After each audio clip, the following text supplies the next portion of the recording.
자, 이 시간에는 나를 사랑하면 나의 계명을 지키리라. 나를 사랑하면 나의 계명을 지키리라. 이런 말씀입니다. 오후 시간에는 조금 이제 오전에 비해서는 조금 이렇게 좀 부드럽게 제가 말씀을 좀 하려고 많이 하는데, 그래서 좀 간략하게 기억이 되도록 그렇게 노력을 하고는 있습니다만은 여러분들에게는 말씀이 어떻게 들리는지 가끔은 궁금할 때가 있습니다. 14장에 너희가 나를 사랑하면 나의 계명을 지키리라. 그러니까 하나님을 사랑하면 하나님의 계명을 지킨다. 예수님을 사랑하면 주님의 계명을 지킨다. 그렇게 말씀하시는 겁니다. 주님을 사랑하십니까? 주님을 사랑하세요? 하나님 사랑하세요? 주님 사랑해요.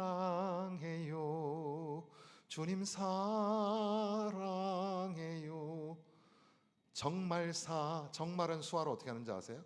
정말은 목을 이렇게 딱 잡고 흔드는 거예요. 정말 사랑해요 하면 이제 수화로 주님 사랑해요인데, 정말 사랑하십니까?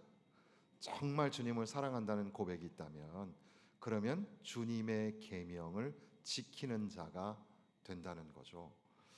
그런 말씀인데 이 14장의 중심은 그런 거죠. 내가 너희를 떠날 거다 이렇게 말씀하시니까 제자들이 근심하게 되었어요. 그래서 14장 1절에 보면은 근심하지 마라. 마음에 근심하지 마라. 하나님을 믿으니 또 나를 믿으라. 우리가 가지고 있는 세상의 재리와 염려와 근심이 있습니다. 하나님께서 우리에게 말씀하시기를 근심하지 마라. 아유, 근심거리가 있는데 왜 근심하지 말아요? 그게 아니라 근심거리를 준 게 아니라 뭘 주었게요? 기도거리를 준 거예요. 믿음을 가지고 기도하시라는 거지 걱정하고 근심하라는 뜻이 아니에요. 그러니까 근심하지 마십시오. 근심하지 말고 믿음을 갖고 기도하면 하나님이 도와주실 줄로 믿습니다. 아무튼 예수님이 떠나신다고 할 때 제자들이 근심했단 말이에요. 그때 예수님이 내가 너희를 떠나는 것이 오히려 너희에게 유익이 된다라는 차원에서 세 가지의 유익 정도를 이 본문의 말씀을 통해서 하셨는데요. 먼저는 그분이 떠나심으로 인해서 그들의 운명이 보장되게 될 것이다. 아버지 집에 거할 곳이 많이 있다. 거처를 예비하러 내가 너희에게 가는 거다. 너희를 떠나는 거다. 이렇게 말씀하시는 거죠. 그런 맥락 가운데 우리에게 가장 잘 알려진 중요한 말씀 중에 하나가 14장 6절의 말씀이에요. 내가 곧 길이요 진리요 생명이니 나로 말미암지 않고는 아버지께로 올 자가 없느니라. 예수가 길이라는 사실을 믿으시기를 바랍니다. 예수님을 통해서 우리 하나님께로 나아가는 거예요. 진리가 무엇인가? 세상은 결국 진리가 무엇인가의 싸움이잖아요. 진리가 뭐야 도대체? 바로 진리는 예수 그리스도이시다. 진리는 예수님이시다. 대학이 탐구하는 게 진리 탐구라고 하는데, 결국 그 대학의 원래 기원을 보면 진리가 되시는 예수님을 탐구하는 것, 하나님을 탐구하는 거였거든요. 진리는 곧 예수님이시다. 내가 곧 생명이니. 우리 인생이 우리 손에 있는 게 아니라 하나님 손에 있는 것을 믿으시길 바랍니다. 이 생명이라는 것, 이 생명도 주님이 우리에게 허락하여 주신 것. 주님이 바로 나의 생명, 주님은 내 생명. 이렇게 우리가 고백을 할 수 있게 되는데요. 예수님께서는 제자들에게 내가 곧 길이다, 내가 곧 진리다, 내가 곧 생명이다. 아버지께로 가려면 나를 통해서 간다. 그러니 너희에게는 내가 떠나는 것이 오히려 너희에게는 아주 좋은 유익이 될 수 있다라고 말씀을 하시는 거죠. 그리고 나서 두 번째 유익에 관하여서 말씀을 하시기를, 이제 하나님에 대하여 하나님을 보여달라 이렇게 말을 하는데, 내가 너희에게 하나님을 보여주는, 하나님에 대한 계시를 온전히 이루어 주려고 한다라는 거죠.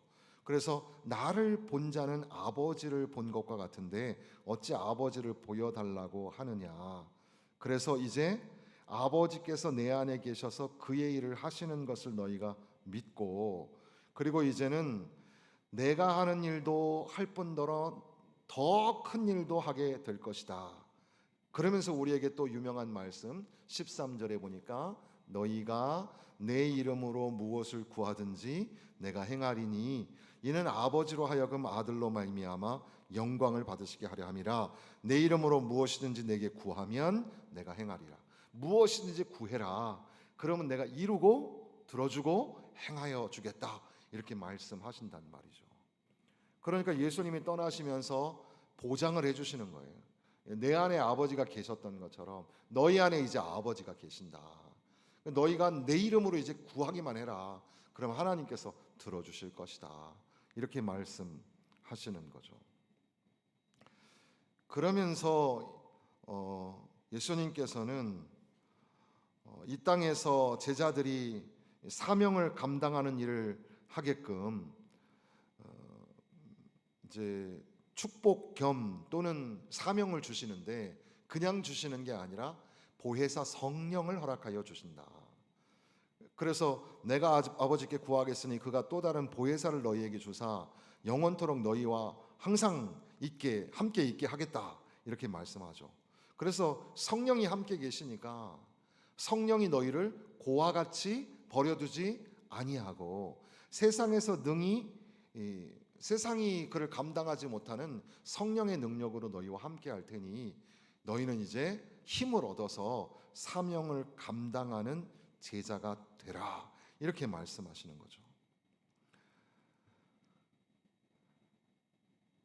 그런데 이제 이러한 말씀을 하는 중에 근심하는 예수님의 제자들 향하여서 조금 더 세분화 시켜가지고 예수님께서는 제자들에게 그 사명만 주시는 것이 아니라 선물을 허락하여 주셨는데, 뭐 구분을 해본다면 여러분도 이제 그런 방법으로 한번 해볼 수 있을 텐데, 뭐 12절에서 14절 사이에 보면 예수님을 섬기는 능력을 성령께서 주셔서, 그래서 이제 성령님께서 더 큰 일도 하게 하신다.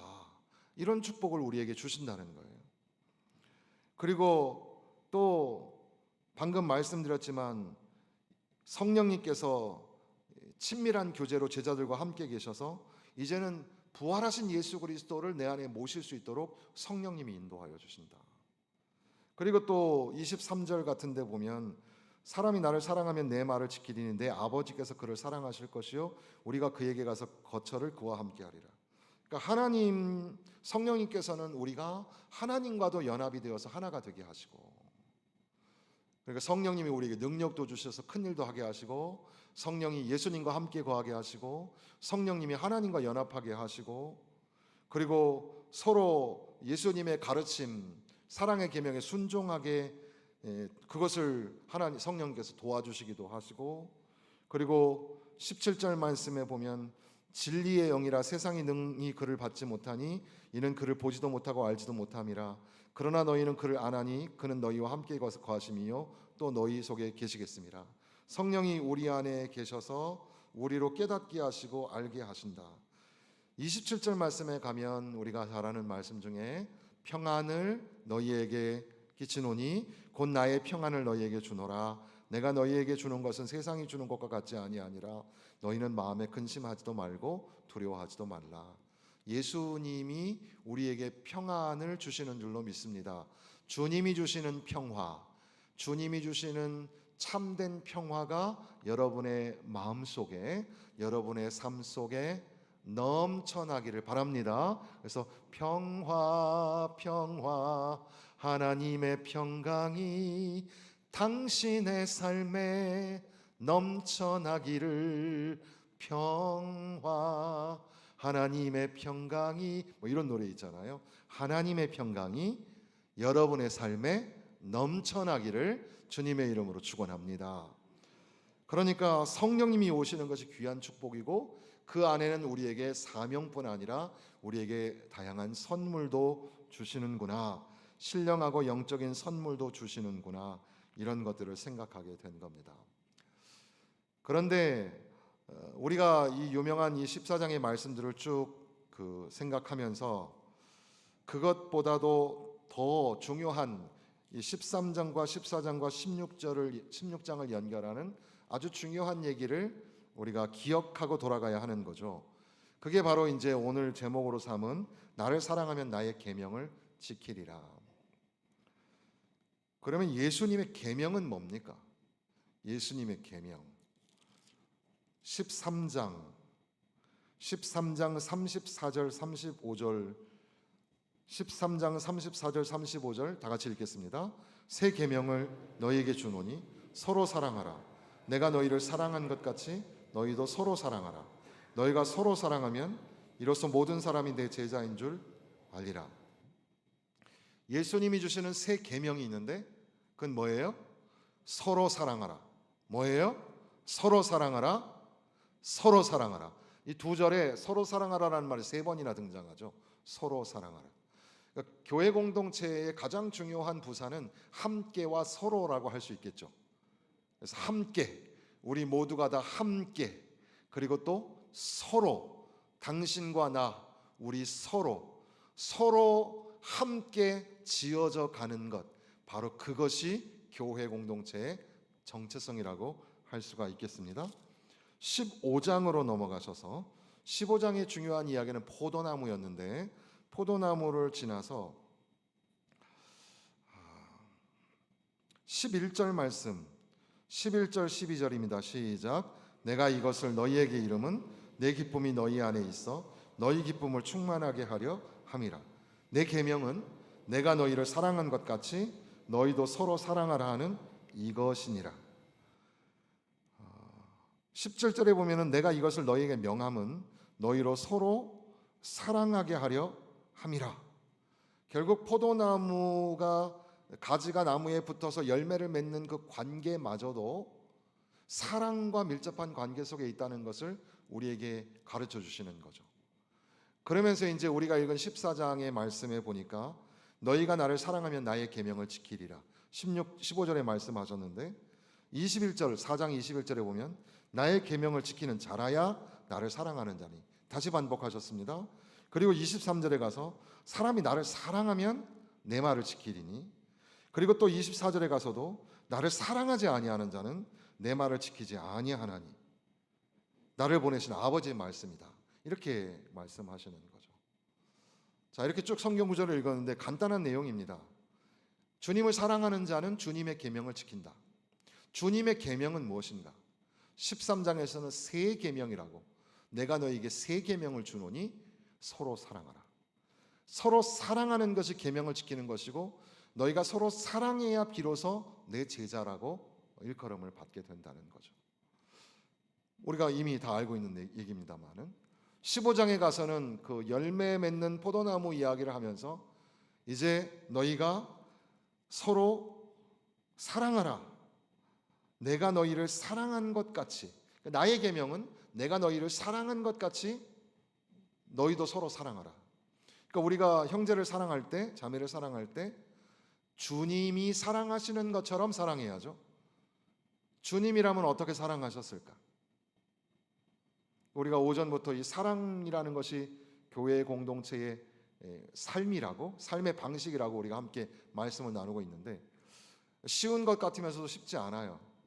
그러나 방법이 있다면 하나님이 날 사랑하신 것처럼 나도 그렇게 형제와 자매를, 우리 가족을, 우리 이웃을, 성도들을 사랑하는 삶을 살아가야 한다는 겁니다. 그렇게 우리가 서로 사랑할 때 그것이 비로소 내 제자가 된다고 13장에 말씀하셨는데 여기서는 나의 기쁨을 충만하게 하려 함이라. 나의 기쁨이 너희 안에 기쁨이 되게 하시겠다고 말씀하시는 겁니다. 그러니까 주님을 기쁘시게 하는 삶이 뭐냐? 그리고 주님 안에서 우리가 누려야 할 기쁨이 뭐냐? 그것은 주의 말씀을 지키는 건데 그것은 서로 사랑하라. 서로 사랑하라. 이 서로 사랑하라라는 계명보다 더 중요한 계명은 없는 거예요. 교회의 본질이 뭡니까? 교회는 예배입니다. 예배. 교회에 모이시면 예배해야 되고 흩어지면 뭐예요? 전도해야 됩니다. 이게 가장 중요한 사명이죠. 교회는 모이면 다른 거 하지 말고 예배를 드려야 합니다. 그리고 흩어지면 우리는 복음을 전하는 전도자예요. 예수 믿으세요. 예수 믿고 구원받으세요. 전도하는 겁니다. 그런데 오전에 말씀드린 것처럼 예배는 하나님을 사랑하는 표현이고 전도는 영혼을 사랑하는 표현입니다. 그렇게 사랑하며 살아가는 삶의 방식이 제자도입니다. 이것을 우리가 생각하면서 주의 계명을 지키는 것, 곧 서로 사랑하라라는 그 계명을 지킬 때 비로소 주님의 기쁨, 하나님을 기쁘시게 하는 일이 되고 주님이 또한 우리 안에 기쁨을 충만하게 하시는, 참된 기쁨이 어디에 있는가? 주의 계명을 지키는 데 있고, 그리고 주의 계명을 지킬 때에 비로소 서로 사랑하라는 계명을 지킬 때에 우리 안에 주님이 주시는 기쁨이 넘쳐나게 된다고 말씀을 하시는 겁니다. 우리가 그 요한일서와 요한복음, 이 요한의 복음서들을 읽으면서 생각하게 되는 것은 사랑이라는 것이 굉장히 풍성한 것이구나라는 것들을 생각하며, 동시에 사랑은 절대로 피상적인 것이 아니라 사랑은 매우 실천적인 거라는 사실을 잊지 말아야 합니다. 그래서 사랑하라라고 하면 우리 성도들은 난 사랑하고 있는데, 뭐 마음속으로 사랑 많이 하고 있는데 이 정도면 됐지 생각이 들지만, 하나님의 말씀은 우리에게 자꾸 강단을 통해 선포하기를 사랑해라, 사랑해라, 서로 사랑해라 이렇게 말씀하신단 말이에요. 그럼 한번 돌아보는 거예요. 왜 나는 사랑하고 있는 것 같은데 하나님은 나에게 또 오늘 서로 사랑하라고 말씀하실까? 그걸 통해서 우리가 깨닫는 그 이치, 그 지혜는 뭐냐면, 사랑은 주는 것, 사랑은 나누는 것, 사랑은 섬기는 것, 사랑은 말과 언어와 행실로 드러나는 것이구나. 근데 아무리 내가 속으로 사랑하는 것 같아도 실제 내가 용서하지 않으면 사랑이 안 되고, 실제 내가 가장 귀한 것을 함께 나누지 않으면 그게 또한 사랑이 아닌 거이죠. 그러니까 선교는 물질을 보내는 게 아니라 사랑의 마음을 보내는 것이라고 생각합니다. 사랑이라는 게 굉장히 풍성하면서 사랑은 추상적인 게 아니에요. 어떤 성도께서 이제 고민이 돼가지고 이제 저에게 이제 고민을 한 거예요. 그러니까 다른 성도의 불의한 모습을 보면서 이제 좀 얘기를 하고 싶은데, 목사님 성격이 잘 그런 걸 안 들어주는 성격이니까 이제 뭐 불편한 심기를 살짝 드러내는 거죠. 그때에 제가 아예 그냥 말씀을 못하게 막으면서 얘기한 게 있어요. 그게 뭐냐면, 우리는 그 모든 일을 실행할 때 공과 사를 구별하고 사랑과 정의의 기준에 합하여서 하면 된다. 그런데 두 번째 원리는, 우리는 모든 사람을 사랑하라 하시는 계명을 받았으니 연약하고 부족한 사람을 힐난하고 비판하는 쪽에 서지 말고 그를 용서하고 사랑하는 선에 서야 한다. 사랑하지 아니하면 아무것도 안 된다는 말씀을 드리면서, 세 번째, 그러한 일들로 인하여 상대방이 가진 문제인데 당신이 그 문제로 시험 드는 건 옳은 게 아니다. 이렇게 말씀을 드렸습니다. 무슨 말이냐면, 우리가 볼 때 우리의 이 고매한 기준으로 볼 때 저 사람이 좀 부족하잖아요. 또는 때로는 내가 당하지 않고 경험하지 않으면 좋을 뻔한 무례함을 겪기도 하잖아요. 그러나 예수님께서는 우리에게 다시금 말씀하시기를 사랑해야 된다, 서로 사랑해야 된다 이렇게 말씀하시는 거예요. 지금 이게 우리가 부딪히고 있는 거예요. 예배 시간에, 설교 시간에는 다 지금 순한 양처럼 말씀을 잘 듣고 계시잖아요. 그런데 왜 하나님께서는 사랑하라라는 말씀을 또 할까요? 혹시 우리 안에 껍데기뿐인 피상적인 사랑 때문은 아닐까요? 아직도 내 안에 사랑하지 못하고 용서하지 못하는 마음 때문에 주님이 오늘도 그것을 찾으시는 거 아닐까요? 주님, 제 근심은 그게 아니거든요. 주님, 제 기도 제목은 그게 아닌데요. 제 기도 제목은 병 낫고 복 받는 거예요. 주님, 제 근심과 염려는 뭔지 아세요? 우리 집안 꼬라지예요. 여러분 나름대로 개인적인 사가 많으시죠? 그런데 예수님께서는 뭐라고 말씀하시냐면 서로 사랑해라. 내가 너희에게 계명을 주노니 서로 사랑해라. 이게 내가 너희에게 주는 제자도이고 이게 내가 주는 길과 진리와 생명이며 이것이 나의 기쁨이고 이것이 동시에 너희의 기쁨이다. 이렇게 말씀하시는 거죠. 여러분 각자가 분명히 다 다른 형편에 계신데 왜 주께서는 우리에게 서로 사랑하라 말씀하실까? 사랑은 굉장히 풍성한 것이구나. 사랑은 그냥 추상적이고 피상적인 개념이 아니라 사랑은 매우 만질 수 있는 것, 매우 실질적인 것이구나.